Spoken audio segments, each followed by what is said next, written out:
जय हिंद। देखो भाई, HAL ने फाइनली यूनाइटेड एयरक्राफ्ट कोऑपरेशन के साथ एक पैक्ट साइन कर लिया है SJ-100 पैसेंजर एयरक्राफ्ट के लिए। इंडिया में बेसिकली पैसेंजर जेट बनने वाला है। उससे पहले भाई साहब ये देखो, पूरी दुनिया में अगर एयरक्राफ्ट मैन्युफैक्चरिंग की बात करें, ये दो कंपनी ही करती है, एयरबस एंड बोइंग। बोइंग जो है USA का कंपनी है, सबको पता है, एंड एयरबस एक यूरोपियन कंपनी है। और कोई भी ऐसा कंपनी नहीं है जिसके ऊपर हम ट्रस्ट कर सकते हैं, हम अपना एयरक्राफ्ट बनवा सकते हैं या इम्पोर्ट वगैरह कर सकते हैं। एक तरह से यू कैन से यहाँ पर डुओपोली है। ये दो कंपनी अगर मिल जाए, अगर एक कुछ डिसाइड कर ले कि एयरक्राफ्ट हम महंगे बेचेंगे या देंगे ही नहीं पूरी दुनिया को, तो पूरी दुनिया इनके घुटनों पे आ जाएगी। यहाँ ट्रैवलिंग वगैरह सब बंद हो जाएगा आने वाले 5 सालों के अंदर, क्योंकि रेगुलर मेंटेनेंस की भी जरूरत होती है। ये यूरोप एंड अमेरिका वाले पूरी तरीके से एविएशन इंडस्ट्री को डोमिनेट करके चल रहे हैं। बहुत सारे लोग एनुअली ट्रैवल कर रहे हैं एयरक्राफ्ट की मदद से। अभी नया नया उनका जॉब वगैरह लगा है, इकोनॉमिक हालत थोड़ा बहुत ठीक हुआ है इसीलिए। तो भाई हमारा एविएशन इंडस्ट्री धड़ाम से नीचे गिरेगी एंड हम इसको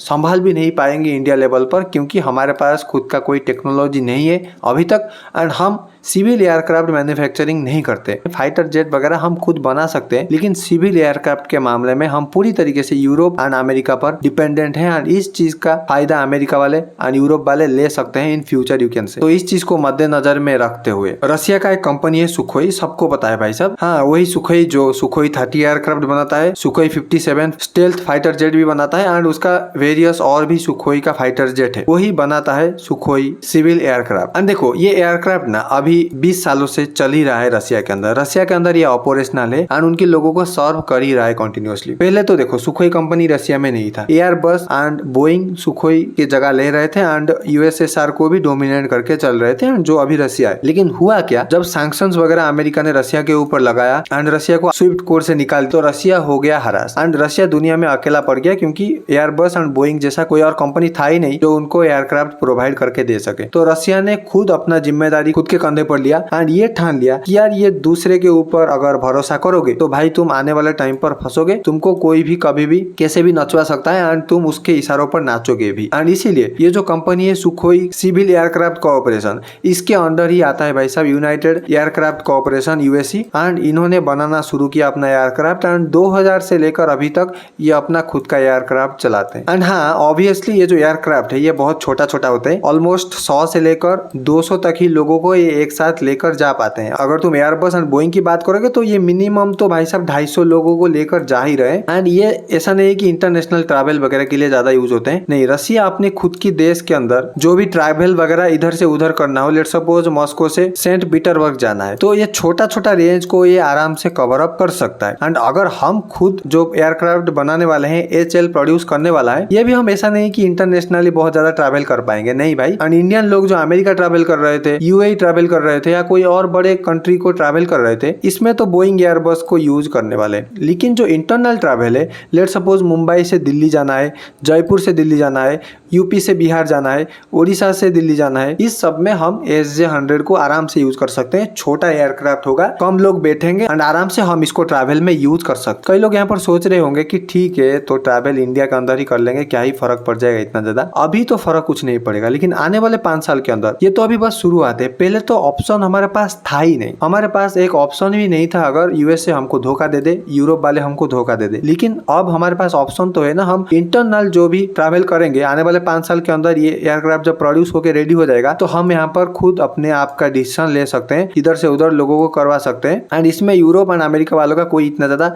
इन्वॉल्वमेंट नहीं रहने वाला है। एंड अगले 10 साल की अगर बात करोगे तो HAL अगर अभी इंटरनल ट्रैवल के लिए एयरक्राफ्ट बनवा सकता है, तो आने वाले टाइम पर हम पूरी दुनिया घूमने के लिए भी तो ट्रैवल एरोप्लेन बनवा सकते हैं। ये तो बस एक शुरुआत है भाई। एक टेक्नोलॉजी अगर एक बार डेवलप हो गया तो हम धीरे धीरे बढ़ा के हमारे हिसाब से दूर के लिए भी बना सकते हैं। इंटरनल तो ट्रैवल कर ही सकते हैं, लेकिन आसपास के कंट्री में भी, लेट्स सपोज अफगानिस्तान जाना हो, चाइना जाना हो, म्यांमार वगैरह जाना हो, श्रीलंका जाना हो, यहाँ पर मलेशिया वगैरह जाना हो, इस एरिया में आराम से हम इसको ऑपरेट कर सकते हैं। छोटा सा एरिया को ये कवर कर सकता है। एंड आने वाले कुछ सालों के अंदर इन दोनों का डोमिनेंस खत्म हो जाएगा भाई। एंड अगर एक बार SJ-100 हम एक्सपोर्ट करना शुरू कर करेंगे तो भाई एयरबस और बोइंग के ऊपर जो भी डिमांड लदा हुआ है लोगों का, कंपनियों का, यू कैन से कुछ परसेंटेज यहाँ पर आ जाएगा, क्योंकि कंपनियां सचमुच तंग आ गए हैं इन दोनों कंपनियों से। फिर वाल के लिए तो छोड़ो भाई, इंडिया के लिए तो फायदा होगा एंड इंडिया को ये दो कंपनियों से छुटकारा मिलेगा एंड हम अपना खुद का देश का बना हुआ प्रोडक्ट यूज कर सकते हैं। हाँ ठीक है, रसिया हमको हेल्प कर रहा है, ठीक है, जो भी है हमारे लिए फायदेमंद है, इतना ज्यादा सोचने की जरूरत नहीं है, बनाओ। एंड अगर कई लोग यहाँ पर सोच रहे होंगे कि रसिया हमारा दोस्त है, ये बना रहा है, इंडिया को फायदा है, नहीं भाई, रसिया के पास पैसा भी है नहीं, इसीलिए रसिया टेक्नोलॉजी वगैरह दे रहा है और रसिया को सिंपल सा बिजनेस करना है एंड हमारा एविएशन इंडस्ट्री अभी 10 साल के अंदर बहुत ही ज्यादा बूम करेगी, यहाँ पर एक एक्सपोनेंशियली ग्राफ की तरह बूम करेगी। तो रसिया को और रसिया के बिजनेसमैन को ये सब पता है एंड इसीलिए कोई कंपनी इंडिया के HAL के साथ पार्टनरशिप के तहत ये बना रहा है। एंड अगर ट्विटर में जाके ये डील को देखोगे तो HAL ने एक ट्वीट भी पब्लिश करी है यहाँ पर 27 अक्टूबर 2025 को। यहाँ पर तुम देख सकते हो, HAL and public joint company united aircraft cooperation signed an MOU for production of civil communicator aircraft SJ-100 in Moscow. मतलब मॉस्को में साइन हुआ है लेकिन इंडिया में ये मैन्युफैक्चर करेंगे। एंड यहाँ पर तुम देख सकते हो नाम वगैरह लिखा है, जनरल डायरेक्टर कौन थे, ये इतना ज्यादा हमारे लिए इंपॉर्टेंट नहीं है। एंड देखो, हम ऐसा नहीं है कि हमारा खुद का एयरक्राफ्ट बनाना कभी ट्राई करे ही नहीं, हम ट्राई करे थे। हमने ये HAS 748 मॉडल बनाना शुरू भी किया था 1961 में, हमने ये प्रोजेक्ट को शुरू किया था, लेकिन 1988 आते आते बहुत सारे पैसा भी गवर्नमेंट का यहाँ पर खर्च हुआ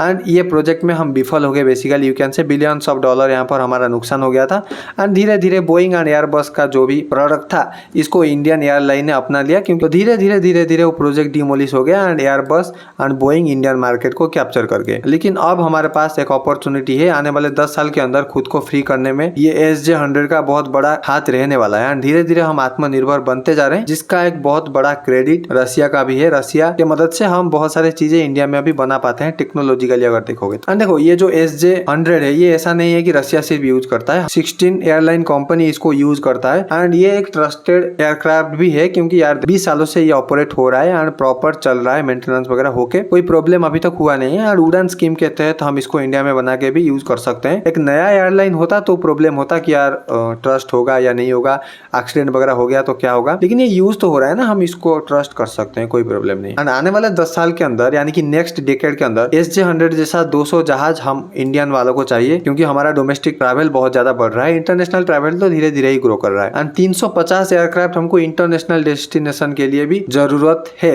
मतलब पास वाले कंट्री में, ऐसा नहीं है कि दूर दूर, यही मालदीव वगैरह, श्रीलंका, इस एरिया में। एंड इस डिमांड को आराम से SJ-100 फुलफिल कर सकता है अगर अच्छा खासा प्रोडक्शन HAL ने करना शुरू कर दिया। एंड खैर प्रॉब्लम तो एक ही है, अभी इंडियन एयरक्राफ्ट कंपनी है, इनका डिमांड के ऊपर बात है, ये अगर डिमांड करेंगे तो ही ये बेच पाएगा HAL, क्योंकि भाई उनके ऊपर ही है ना, वही चलाएंगे। HAL तो लोगों को इधर उधर ट्रांसफर नहीं करेगा, HAL का काम है बनाना। एंड आने वाले टाइम पर ये भी हो सकता है HAL पार्टनरशिप के तहत प्राइवेट कंपनी के साथ भी शेयर करे एंड उनके साथ मिलके ये प्रोडक्शन किया जाए। एंड यहाँ पर तुम देख सकते हो ये MOU साइन हुआ है, ये ऑफिशियल डॉक्यूमेंट HAL के तरफ से पब्लिश किया गया है। बस आने वाले टाइम के अंदर तो एक ही चीज दिख रहा है, अमेरिका पीछे जाने वाला है, अमेरिका के ऊपर दुनिया का डिमांड कम होने वाला है। खैर दुनिया छोड़ो भाई, इंडिया अमेरिका के ऊपर और पूरी दुनिया के ऊपर अपना निर्भरता धीरे धीरे कम करता जा रहा है एंड जो कि एक पॉजिटिव चीज भी है। हम आत्मनिर्भर भारत के तहत खुद बनाए, ठीक है, हमारे को एक अपॉर्चुनिटी है, लोहा गर्म है भाई साहब, रसिया से टेक्नोलॉजी वगैरह ले आए, लेकिन इसको डेवलप करना हमारा जिम्मेदारी है। कैसे ये डेवलप होगा, कैसे ये अच्छे से काम करेगा, ये हमारे ऊपर है। आने वाले सालों के अंदर हम इसको कैसे ऑपरेट करते हैं, देखते हैं आने वाले टाइम पर क्या होता है, ये अच्छे से सब कुछ चलता है या फिर फ्यूचर में क्या गड़बड़ होता है। तो thank you so much for watching this video. This is Manoj this side signing off.